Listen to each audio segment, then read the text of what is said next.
It looked like an innocent portrait of a mother with her kids, until you zoomed in on their hands. Dr. Michael Harrison adjusted his desk lamp, illuminating the sepia-toned portrait he'd just scanned at 1200 dpi. As the town historian for Millbrook, Iowa, he digitized hundreds of old photographs for the municipal archives, but something about this particular image made him pause. The photograph showed a well-dressed woman seated in an ornate Victorian chair, flanked by two children. The studio backdrop featured painted columns and draped fabric, typical of early 1900s portrait photography. The woman wore a high-collared dress with intricate lace detailing, her hair styled in the Gibson girl fashion popular in 1905. The children stood rigidly beside her, a girl of about 14 in a white dress with puffed sleeves, and a boy of perhaps 12 in a dark suit with knee-length breeches. Michael leaned closer to his monitor, studying their faces. The mother's expression was stern, almost challenging, her jaw set with an unmistakable hardness. But it was the children's faces that troubled him. Their eyes held something he'd seen in countless historical photographs, that blank, distant stare that came from holding still for long exposures. Yet beneath that technical necessity, he detected something else. Fear? Resignation? He zoomed in on the girl's face. Emma, according to the faded inscription on the photograph's backing. Her lips were pressed into a thin line, her shoulders hunched slightly inward, despite the photographer's obvious efforts to pose her properly. Then Michael noticed her hands. The girl's right hand rested on her mother's shoulder, while her left hung at her side. Even through the grain and damage of the century-old photograph, he could see dark marks circling her wrist, just visible where her sleeve had shifted slightly during the exposure. His breath caught. He zoomed in further, then shifted to the boy, Daniel, the inscription had read. The boy's hands were clasped in front of him, but there, on his left forearm where his sleeve had ridden up slightly, were more dark marks. Michael sat back in his chair, his pulse quickening. These weren't shadows. These weren't artifacts of aging photographic paper. These were bruises. Michael couldn't stop thinking about the photograph. He'd stayed at the archives until nearly midnight, examining every detail under different lighting conditions and magnifications. The marks were undeniable. Distinct patterns of discoloration on both children's exposed skin, exactly where fingers might grip too tightly. The next morning, he returned to the basement storage room where he'd found the image. It had been part of a collection donated by the estate of Millbrook's oldest photography studio, which had closed in 1963. Among the boxes of glass plate negatives and deteriorating prints, Michael located the studio's business ledger, a massive leather-bound book with entries dating back to 1899. He found the entry within 20 minutes.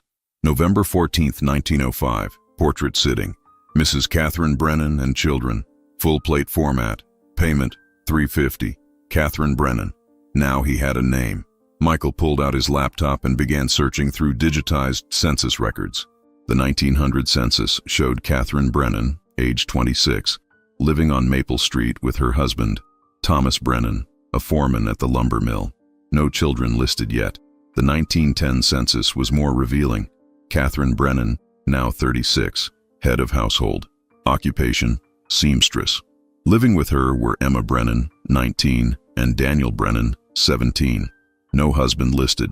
Thomas Brennan had disappeared from the records between 1900 and 1910. Michael's mind raced with possibilities. Divorce was scandalous but not impossible in 1905. Death was common. Industrial accidents, disease, any number of tragedies could have left Catherine a widow. But something about the timeline nagged at him. He pulled the original photograph from its protective sleeve and examined the back more carefully. Beneath the faded names and date, someone had written in different, shakier handwriting, "May God forgive us all." The words had been added years later, the ink a different shade, the hand that wrote them clearly aged or trembling. Michael photographed the inscription, then carefully returned the portrait to its sleeve. He needed to know more about the Brennan family. The marks on those children's wrists deserved an explanation, even after more than a century of silence. The Millbrook Historical Society occupied a converted Victorian house on 3rd Street. Michael knew that if anyone had personal accounts or letters from early residents, it would be archived there. Helen Martinez, the society's volunteer coordinator, greeted him warmly. At 78, she'd lived in Millbrook her entire life and knew the town's history better than anyone. "Catherine Brennan?" Helen repeated, her expression darkening slightly. "Now that's a name I haven't heard in years. My grandmother used to mention her." Michael's pulse quickened. Your grandmother knew her? Not personally, but they lived on the same street in the 1910s. Grandmother was just a girl then, but she remembered Mrs. Brennan clearly. Said she was a hard woman, kept to herself mostly. Helen paused, studying Michael's face. Why are you asking? Michael showed her the photograph on his tablet, zooming in on the children's wrists. Helen put on her reading glasses and leaned close. Her expression shifted from curiosity to something heavier. Recognition, perhaps, or sad confirmation of something she'd suspected. I need to show you something, she said quietly. Helen led Michael to a filing cabinet in the back room. She pulled out a folder labeled Personal Correspondence, Miller Family, 1900-1920. Inside were letters written by a woman named Grace Miller to her sister in Chicago. Grace Miller lived next door to the Brennans, Helen explained. She was quite the letter writer, very observant. Michael began reading. Most letters discussed mundane matters, weather, church socials, local gossip. Then he found an entry from December 1905. The Brennan children look poorly. Emma has taken to wearing long sleeves even indoors, despite the heat from the stove. Yesterday I saw young Daniel walking to school, and he moved as though his ribs pained him. Mrs. Brennan says they are clumsy children, always falling. But sister, I have raised 4 children of my own, and I know the difference between childish accidents and something darker. Michael read the passage 3 times. Did Grace ever do anything about it? Helen's expression was pained. Keep reading. Michael continued through Grace Miller's letters, his stomach tightening with each revelation. In March 1906, she wrote, I spoke to Reverend Patterson about my concerns regarding the Brennan children. He assured me that Mrs. Brennan is a God-fearing woman who attends services faithfully. He reminded me that children require firm discipline and that it is not our place to interfere in family matters. I feel I have failed them. The reality of the era became painfully clear. In 1905, children were considered the property of their parents.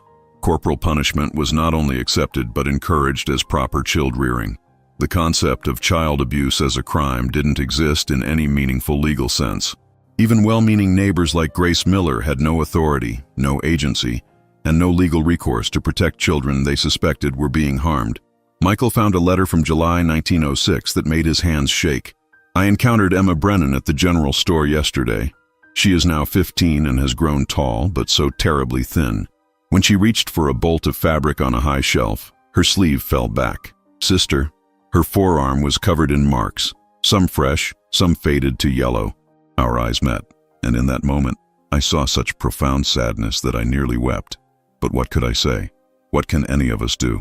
He discovered that Grace had tried, in her limited way, to help. She began leaving baskets of food on the Brennan porch, claiming she'd overbaked. She offered Emma work doing simple sewing, paying her directly so the girl would have her own money. Small acts of kindness that could not address the fundamental horror of the children's situation. The most devastating letter came from November 1906. Mrs. Brennan discovered that I had given Emma $2 for hemming work. She appeared at my door in a fury, saying I was undermining her authority and teaching her children to be deceitful. She forbade Emma and Daniel from speaking to me or accepting anything from our household. Now when I see them on the street, they walk past with their eyes down, and my heart breaks anew. Michael closed the folder, feeling the weight of history's helplessness. Michael needed to understand what had happened to Thomas Brennan. A widowed mother in 1905 faced enormous economic pressure, and financial desperation could explain, though never excuse, Catherine's treatment of her children. He headed to the Millbrook Gazette's archives, housed in the library's climate-controlled basement. The newspaper had been publishing continuously since 1887, and every issue had been digitized. Michael searched for Thomas Brennan and found his answer in the October 12, 1904 edition. Tragic accident at Brennan Lumber Mill read the headline. The article described how Thomas Brennan, 30 years old, had been killed when a load of logs broke free from their chains and crushed him. The accident had occurred on October 8, 1904. He left behind a wife and 2 young children.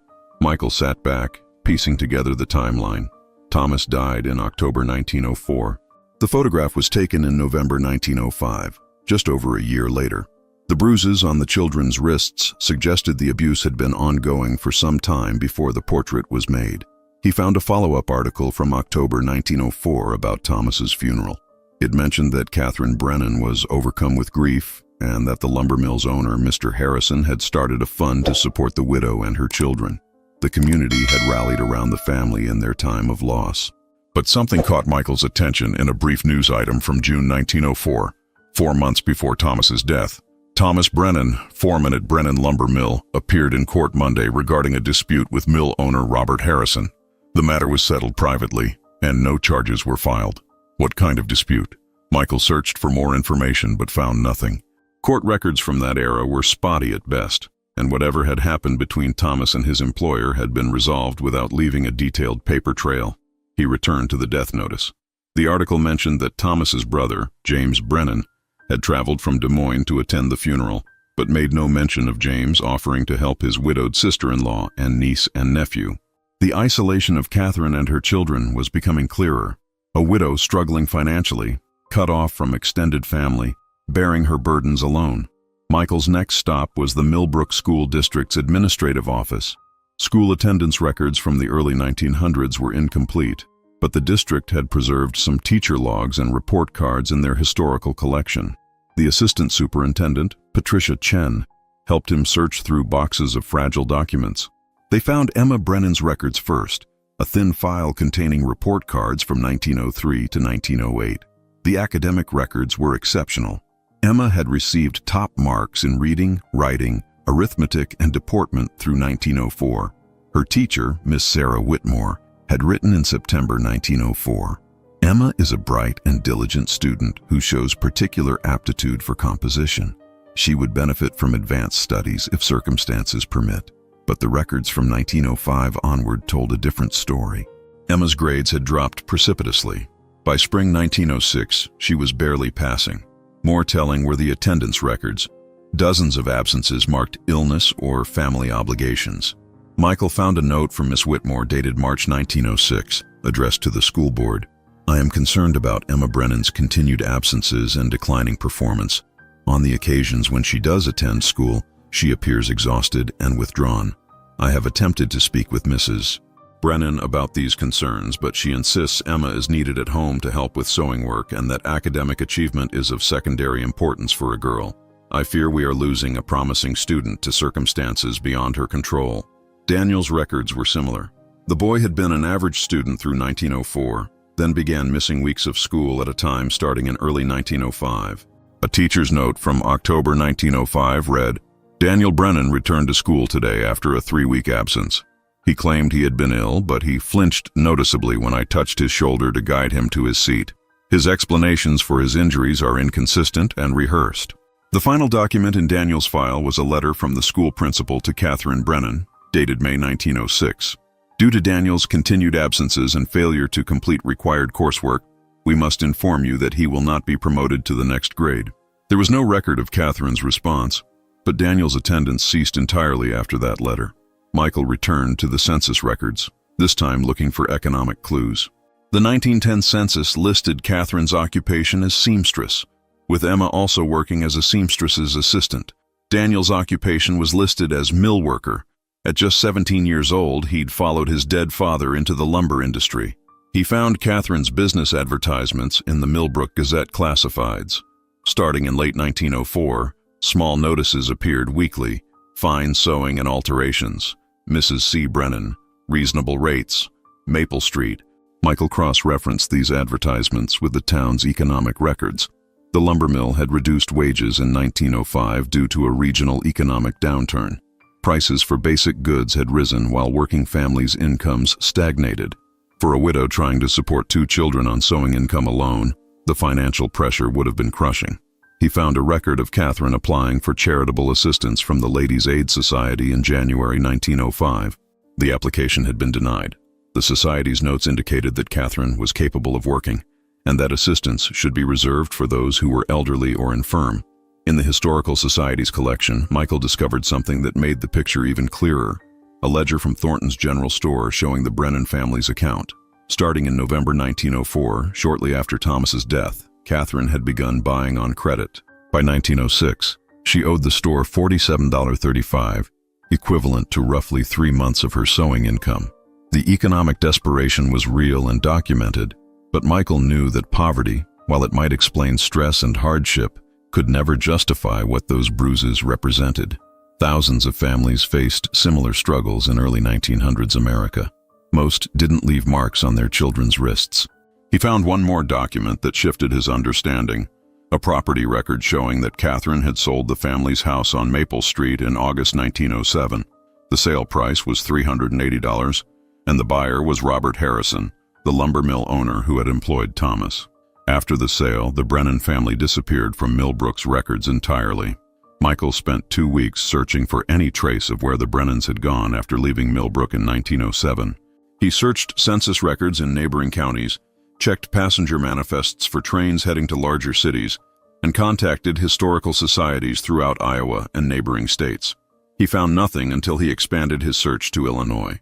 In the 1920 census for Chicago, he discovered an Emma Brennan, age 29, working as a schoolteacher. The age matched perfectly. She was listed as unmarried, living in a boarding house on the south side. Could this be the same girl from the photograph? The child with bruises on her wrists, now a teacher herself? Michael contacted the Chicago Board of Education's archives. They had employment records going back to the 1890s. After 3 days, an archivist named Jennifer Williams emailed him a scanned file.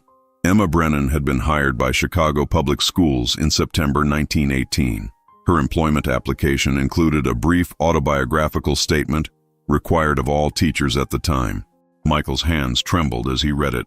"I was born in Millbrook, Iowa, in 1891. My father died when I was 13, and my family faced significant hardship afterward. I left Iowa at 16 to work as a domestic servant in Chicago, saving money to continue my education. I attended night school while working during the day and earned my teaching certificate from Chicago Normal College in 1917. I am dedicated to ensuring that all children, particularly those facing difficult home circumstances, have access to education and support." The carefully chosen words spoke volumes. Emma had escaped at 16, likely running away from her mother's house. She had survived, educated herself, and dedicated her life to helping children. Michael found Emma's name in Chicago newspapers from the 1920s and 1930s. She had become known as an advocate for students from impoverished families, often paying for their school supplies from her own salary. She had never married. She had retired in 1956 and died in 1962 at age 71. But what about Daniel? Michael searched for hours but found no definitive trace of him after the family left Millbrook. Michael was about to give up on finding Daniel when he received an unexpected email. Jennifer Williams, the Chicago archivist, had continued searching on her own time. She'd found something. "There's a death certificate from 1915, she wrote. "Daniel Brennan, age 22, died in Chicago on March 3, 1915. Cause of death listed as complications from pneumonia, but here's what made me think this might be your Daniel."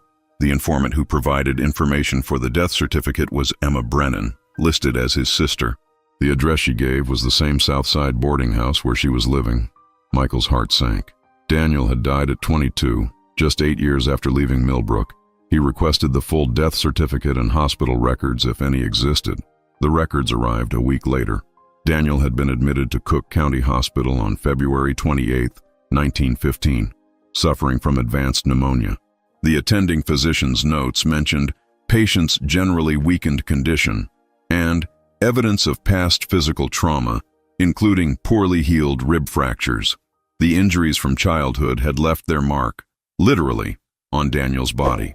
Whether those old fractures had contributed to his vulnerability to illness was impossible to prove, but the connection was heartbreaking. Emma had been with him when he died. The hospital records showed she'd visited daily during his 5-day hospitalization, and she'd arranged for his burial in a modest cemetery on Chicago's west side.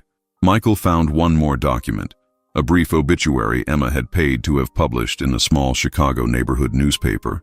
"Daniel Brennan, beloved brother and friend, has passed at age 22. He survived hardships that would have broken lesser souls and brought kindness to all who knew him. He will be deeply missed." Service is private. The careful phrasing again. Survived hardships that would have broken lesser souls. Emma had spent her life protecting her brother's dignity, even in death, by keeping the details of their childhood private. Michael now knew what had happened to both children. But what about Catherine? Had Emma maintained contact with her mother after leaving Millbrook? Or had the escape meant severing that relationship entirely? Michael's final discovery came from an unexpected source. While researching Emma Brennan's teaching career, he found a 1958 interview she'd given to a Chicago Teacher's Journal about her work with disadvantaged students. Near the end of the interview, the journalist had asked Emma about her own educational journey. Her response was the most direct acknowledgement of her past that Michael had found. "I came from circumstances where education was not valued, where children were seen as economic assets rather than individuals with potential. I was fortunate to escape that environment, though my brother was not as lucky. He died young, carrying wounds that never fully healed, not just physical wounds, but deeper ones that poverty and cruelty inflict on a child's spirit. I became a teacher because I wanted to be the person I needed when I was young, someone who looked closely enough to see when a child was suffering and who cared enough to help." The journalist had asked if Emma maintained contact with her family in Iowa. Her reply was brief. "My mother died in 1918. We had not spoken in many years. Some doors, once closed, cannot be reopened." Michael searched for Catherine's death record and found it in a Chicago pauper's cemetery registry. She had died alone in a charity hospital at age 44, with no family present. Emma had not claimed the body. There had been no funeral, no obituary, no mourning. Michael looked again at the 1905 photograph that had started his investigation. He understood now what he was seeing. Not just bruises captured accidentally by a photographer's camera, but evidence of suffering that two children had endured, survived, and ultimately escaped. Emma had lived 54 years after that photograph was taken. She had transformed her pain into purpose, helping hundreds of students over her 40-year teaching career. She had honored her brother's memory by dedicating herself to protecting other children from the kinds of wounds they had both carried. The photograph had kept its terrible secret for 119 years. Now finally, it could serve as a witness to what those children had survived, and as a reminder that someone who looks closely, who cares enough to zoom in and see what others miss, might be the difference between a child's suffering continuing in silence or finally being seen, acknowledged, and stopped. Michael added his research to the municipal archives, ensuring that Emma and Daniel's story would be preserved. The photograph remained in its protective sleeve, but now it was accompanied by the full context of what those bruises represented, and the remarkable resilience of the girl who had worn them, escaped, and built a life dedicated to ensuring other children would not suffer as she had.